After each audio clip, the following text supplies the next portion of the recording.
உங்களுக்கு ஒண்ணு தெரியுமா? நம்ம ஒவ்வொரு மனுஷர்களும் நம்மள அறியாமையே மற்றவர்களுடைய ஒப்பீனியன்ஸ் அல்லது அவங்க என்ன நினைப்பாங்க, அவங்க என்ன ஏதாவது சொல்லுவாங்களா அப்படிங்கிற அந்த ஒப்பீனியன்ஸ்னால நம்ம அஃபெக்ட் ஆகுறோம். நோயிங்லி ஆர் அன்னோயிங்லி, தெரிந்தோ தெரியாமலோ. வேதாகம் அப்படி சொல்லி கொடுக்குது பாருங்க. நீதிமொழிகள் 29:25 மனுஷனுக்கு பயப்படும் பயம் கண்ணியை வருவிக்குமா. அந்த கண்ணினா ட்ராப்னு அர்த்தம். இவங்க இதை சொல்லிடுவாங்களோ, இன்னைக்கு அவங்க இந்த மாதிரி சொல்லுவாங்களோ, நான் இப்படி செஞ்சா இப்படி கமெண்ட் பண்ணிடுவாங்களோ என் ஃப்ரெண்ட்ஸு, அல்லது நான் இப்படி தெரிகிறேனோ பார்க்கறதுக்கு, இப்படி சொல்லி தவறான பல விதமான கருத்துக்கள் நம்மளாவே என்ன செஞ்சிடுறோம், சைக்கலாஜிக்கலி நம்ம திங்க் பண்ணி யோசிக்க ஆரம்பிச்சிடுறோம். பாருங்களேன், அது ரைட்டா ராங்கான்லாம் தெரியறது இல்லை. பட் மேக்சிமம் நீங்க யோசிச்சு பார்த்தீங்கன்னா நம்ம கற்பனை பண்ணுகிறதோ அல்லது பயப்படுகிறதோ ஃபால்ஸா தான் இருக்கும். ஒருத்தர் இப்படி சொல்றாரு, ஃபியரோடைய அந்த அப்ரிவியேஷன் இருக்கு இல்லையா, அதை எப்படி எக்ஸ்பேண்ட் பண்ணலாமா? எஃப் ஃபார் ஃபால்ஸா, E for evidence, A for appearing, R for real. False evidences appearing to be ரியலா. அதாவது நடந்திருக்கவே செய்யாதான், ஆனா அது நடந்த மாதிரி உண்மை மாதிரி நம்ம பயப்படுவோமா. இதுதான் பயத்தோடைய தன்மை. பாருங்க, பிசாசானவன் பயன்படுத்துகிற மிக முக்கியமான ஆயுதங்களில் ஒன்று பயம். பயம் வேதனை உள்ளது. அன்புல பூரணம் இல்லைன்னா பயம் வரும்னு சொல்லி வேதாகமம் சொல்லுது. ஒருவேளை நம்ம குடும்பங்கள்ல, சபைகள்ல, நிறுவனங்கள்ல சக மனிதர்களோட அன்பு பூரணமா கிறிஸ்துவை போல நமக்கு இருக்க ஆரம்பிச்சிருச்சுன்னு வச்சுக்கோங்களேன், ஒருவேளை அவரை போல இன்னும் முழுமை அடைகிறதுக்கு நமக்கு இன்னும் நாட்கள் ஆகலாம், தேவைப்படலாம், பயிற்சி தேவைப்படலாம். ஆனா ஓரளவுக்கு நம்ம அதுல நடப்பதற்கு ஆரம்பிச்சிட்டோம்னாலே நமக்குள்ள என்ன இருக்காது, பயம் இருக்காது.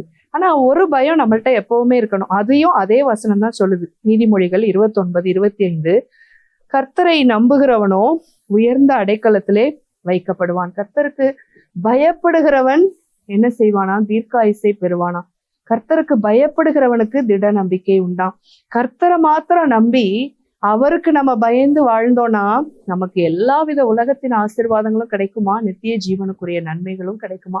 இன்னொரு இடத்துல நீதிமொழிகள்ல சொல்லப்பட்டிருக்கு, தீமையை வெறுப்பதே கர்த்தருக்கு பயப்படும் பயம்னு. பாருங்க, ஒரு விஷயத்த அது தீமைன்னு தெரிஞ்சு துணிகரமா செய்கிற மனிதர்கள் பெருகிட்டாங்க இப்ப காலத்துல. இன்னொன்னு, தீமையை செய்வதற்கான சூழ்நிலைகளும் பெருகிடுச்சு. ஆனா அதை வெறுத்து தள்ளுறோம் அப்படின்னா கர்த்தருக்கு நம்ம பயப்படுறோம்னு அர்த்தமா. ஒருவேளை அநேகர் பார்க்கிற நேரங்கள்ல நாம் சரியா இருப்பது ரொம்ப சுலபம். ஆனால் ஒருவரும் கண்காணிக்காத எல்லைகளிலும் கூட கர்த்தருடைய கண்கள் என்னை கவனித்து கொண்டே இருக்கிறது, அவருடைய பிரசன்னம் எல்லா இடத்திலும் இருக்கிறதுன்ற ஒரு பயம் இருந்துச்சுன்னா நம்ம எல்லா நேரங்களையும் சரியா இருப்போம். பாருங்களேன், எறும்பின் இடத்துல இருந்து நம்ம சுறுசுறுப்பை கற்றுக்கொள்ளணும்னு வேதாகமம் சொல்லுது. அதற்கு தலைவன் இல்லையா. ஆனாலும் கோடை காலம் இருக்கும் பொழுதே அதற்கு வேண்டிய உணவு பதார்த்தங்களை அது சேர்த்து வைத்துருமா. ஏன்னா அடுத்து மழை வந்துருச்சுன்னா என்னாலையும் என் ஃப்ரெண்ட்ஸாலையும் என்னுடைய ரிலேட்டிவ்ஸ்னாலையும் வெளியில போக முடியாது, நனைஞ்சோன்னா அழிஞ்சு போயிடுவோன்னு சொல்லி. பாருங்க, அவ்வளோ சின்ன ஒரு இன்செக்ட் தான், ஒரு பூச்சி தான்.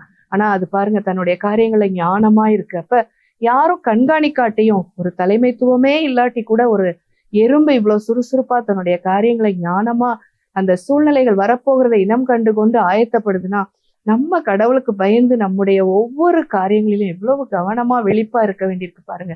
அப்ப இன்னையில இருந்து ஒரு முடிவு எடுப்போம்.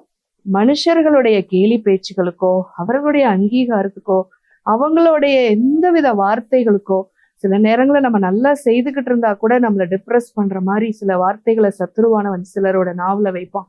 எதுவும் நமக்கு டிஸ்டர்பன்ஸா மாறவே கூடாது. ஆண்டவருடைய வார்த்தையை மாத்திரம் கேட்டு அவருக்கு மாத்திரம் பயந்து நடக்கும் பொழுது நிச்சயமாகவே நாம் உயர்ந்த அடைக்கலத்திலே வைக்கப்படுவோம். May god bless you.